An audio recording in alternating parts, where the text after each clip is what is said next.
یعنی جب ہم اللہ کی ہستی کو تھوڑا بہت پہچان لیتے ہیں، جان لیتے ہیں، اس کی معرفت حاصل کرنے کی کوشش کرتے ہیں، ٹھیک ہے، تو عرفانی کا مطلب ہے پہچان لینا۔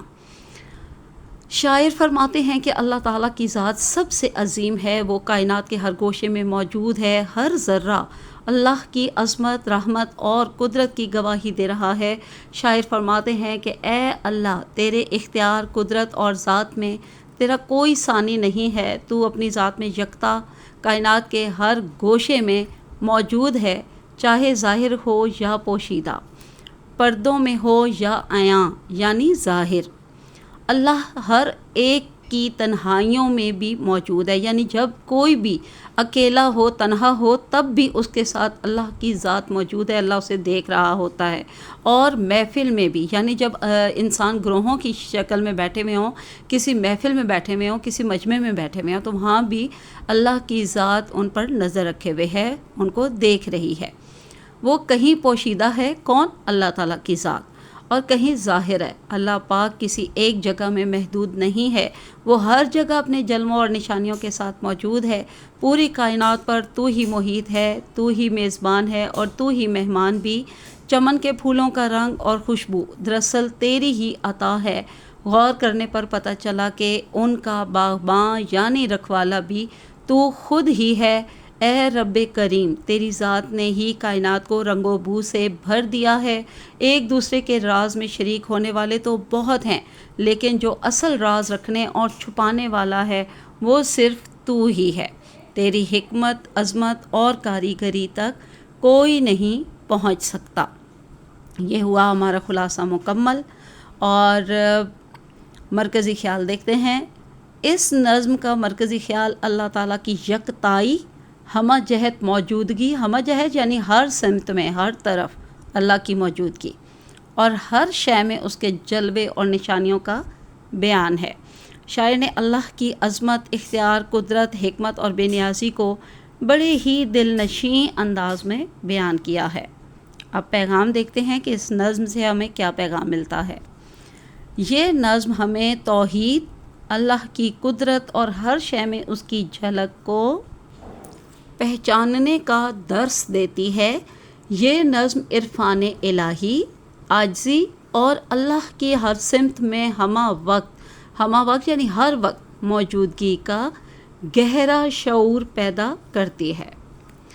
یہ پیغام مکمل ہوا۔ اب ہم اہم نکات دیکھتے ہیں، اور یہ آپ دیکھیے گا کہ میں نے شعر وائز جو ہے تمام اشعار میں سے اہم نکات چن کر لکھے ہیں۔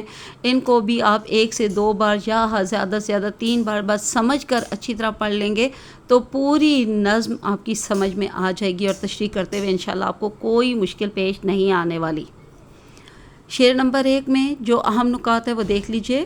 اللہ کی وحدانیت کا اظہار، کائنات میں صرف اللہ ہی کی موجودگی، اللہ کی حقیقت اور مقام انسان کی عقل سے بالا تر ہے۔ دیکھیں بالکل متعلقہ نکات ہیں، تشریح سے متعلق، بالکل شعر سے متعلق، اور تشریح میں انشاءاللہ بہت زیادہ مددگار۔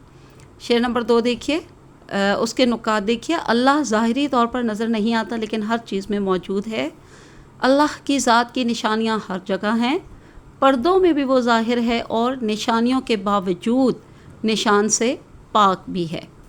اب شعر نمبر 3 میں موجود نکات دیکھتے ہیں۔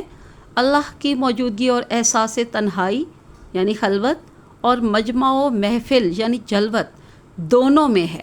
اللہ کی موجودگی اور احساس جو ہے وہ ان دونوں میں ہے، خلوت اور جلوت دونوں میں، تنہائی اور محفل دونوں میں۔ وہ کہیں چھپا ہوا بھی ہوتا ہے اور کہیں احساس دلاتا اپنے ہونے کا، یعنی ظاہر بھی ہے۔ اللہ کی ہمہ جہتی موجودگی یعنی ہر سمت میں اللہ تعالیٰ کی موجودگی۔ اب شعر نمبر 4 میں موجود جو نکات ہیں وہ دیکھ لیتے ہیں۔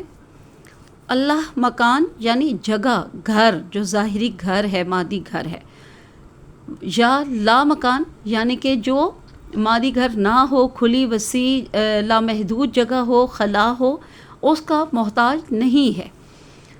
وہ ہر جگہ موجود ہے مگر کسی جگہ کا پابند نہیں۔ اللہ کی ذات حدود سے پاک ہے۔ آگے شعر نمبر 5 کے نکات دیکھتے ہیں۔ کائنات کا ہر طرح کا نظام اللہ ہی کے ہاتھ میں ہے، وہی میزبان یعنی کہ خالق بھی ہے، اور وہی مہمان یعنی مخلوق جلووں نشانیوں کی صورت میں ظاہر بھی ہے۔ اللہ کی ہماگیر قدرت، اختیار، ملکیت اور مالک ہونا، یہ بھی شعر نمبر 5 کا اہم نقطہ ہے۔ اب شعر نمبر 6 کے اہم نکات ہیں: چمن کے رنگ و بو اللہ کی تخلیق کی علامت ہیں، ہر حسن اور جمال اللہ کی قدرت کا عکس ہے، اللہ ہی اصل نگہبان، رکھوالا اور پیدا کرنے والا یعنی باغبان ہے۔ اب آخری شعر نمبر 7 کے اہم نکات دیکھتے ہیں: اللہ دلوں کے رازوں کو جاننے والا ہے، مہر میں راز تو بہت ہو سکتے ہیں، اور ساتھ ہی میں نے یہ الگ کر کے بھی اور ملا کر بھی یہ نقطہ بنایا ہے، لیکن اصل رازداں صرف اللہ ہی ہے، کیونکہ وہ لاشعور اور باطن تک دیکھتا ہے۔ تو اسٹوڈنٹس انشاءاللہ امید ہے کہ آپ کو بہت ہی اچھی طرح سے پوری حمد کا خلاصہ اور اس کے اہم نکات جو ہے وہ سمجھ آ گئے ہوں گے، اور انشاءاللہ آپ تشریح کرنی اور تشریح یاد کرنی اور خود اپنے الفاظ میں تفصیلی تشریح لکھنی آپ کے لیے بہت آسان ہو گئی ہوگی۔ اور اس امید کے ساتھ اب ہم اپنی اس آج کی ویڈیو کو ختم کرتے ہیں کہ انشاءاللہ آپ میری اس محنت کو سامنے رکھتے ہوئے میرے چینل کو سبسکرائب کریں گے، اس کو لائک کریں گے، شیئر کریں گے، اور میرے کامنٹ سیکشن میں مجھے ضرور بتائیں گے کہ آپ کو کہیں کون سی کوئی کمی بیشی محسوس ہوئی ہے، تاکہ میں نیکسٹ میں اپنی اگلی نظم کے جو بھی نوٹس بناؤں گی تو اس میں اس کمی کو دور کر سکوں۔ اس کے علاوہ مزید آپ کو سمجھنے کے لیے کوئی نقطہ آپ کے ذہن میں ہو، کوئی مشکل ہو، کوئی الجھن ہو، تو اس کے بارے میں بھی آپ نے مجھے ضرور کامنٹ سیکشن میں بتانا ہے۔ انشاءاللہ العزیز میں اس کے مطابق آپ کو ضرور جو ہے وہ جواب بھی دوں گی، نوٹس بھی دوں گی، اور آپ کی مشکل کو حل کرنے کی ہر ممکن کوشش بھی کروں گی۔ تو چلیے آج کے لیے اتنا کافی ہے، اجازت دیجیے، اللہ حافظ، فی امان اللہ۔